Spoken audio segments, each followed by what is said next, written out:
Hi everyone. In today's session, we shall discuss our last part of your unit 2, dimensional analysis.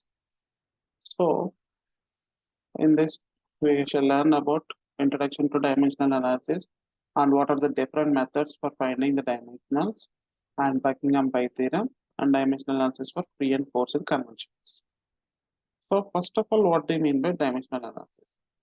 In general, for solving any equations and the analytical procedures are all available. But for in the real practice world, some real fluid problems have to experimental data and we can find the units for those. So for those experimental process, we'll be finding an unpredictable dimensionless numbers. So these important terms are found with the help of this dimensional analysis, which helps in finding the correlating the set of dimensionless groups.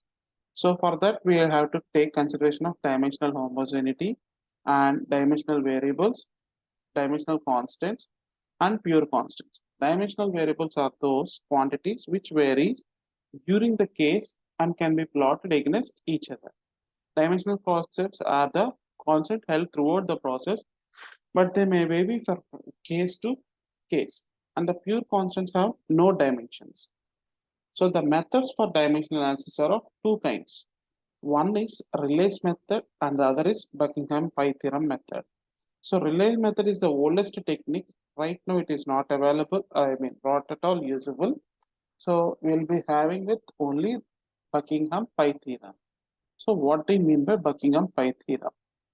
So in general, the dimensional analysis based upon four fundamental terms that is mass, length, time, and temperature. So the use of Buckingham theorems is limited to independent and dependent variables, where m are the n are the total number of variables and m are the independent dependent variables. So the total set of variables can be termed as n minus m. So total number of variables minus n number of fundamental terms will gives you the total number of pi terms. So for determining that, so first step is to find out total number of terms, and next what are the terms influencing the mass, length, time, and temperature to be identified and make them as fundamental dimensions. And next influencing those terms into dimensionless numbers. So now let us consider for forced convection. We all know the forced convection is based upon Rayleigh number, Nusselt number. Okay. So what is the Reynolds number? Reynolds number is given as rho Vd by mu, and Nusselt number is given as HL by K. So the entire process is based upon only this 4, 3, 4, 5, 6, 7. So fluid density, here anything is common, I will neglect it.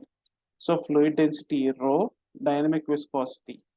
Okay, this can also be written as Vd by kinetic viscosity. Okay, U and fluid velocity V and thermal conductivity K and specific heat and characteristic length of heat transfer. Okay.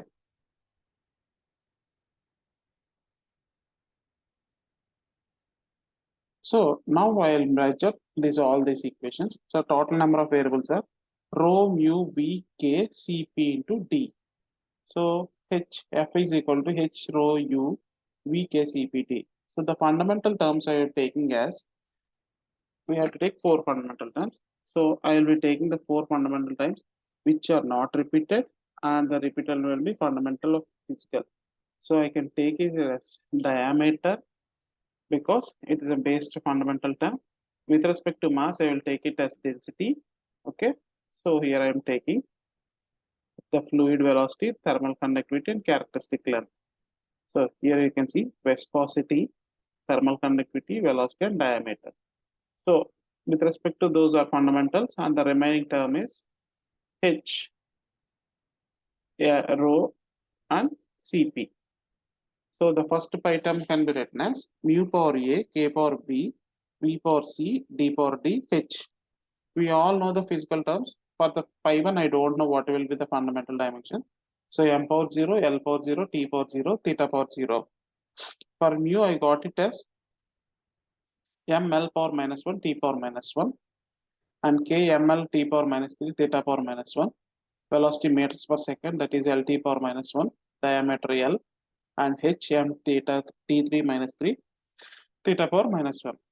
So if when I compare all the m tiles in the equation, so which means 0 is equal to m power 1 into a. So a plus b plus 1. So a plus b is equal to minus 1. Similarly, I am comparing L terms, t terms, and theta terms. On further simplification, I got it as a, b, c, d. In equation 4, I get it as pi 1 is equal to hd by k. And similarly, pi 2 terms also, mu power a power, this will be fundamental basic with respect to rho.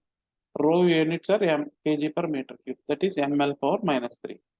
Similarly, on comparing all the m, l, t power terms, I got it as second term as pi 2 is equal to rho vd by mu. Similarly, the third term, I got it as mu cp by k. So if I combine all these values, hd by k, rho vd by mu, mu cp by k. So this Nusselt number is the relation of Reynolds number into Prandtl number. So okay. So now we go with, I hope everyone clear. Now we go with free convection.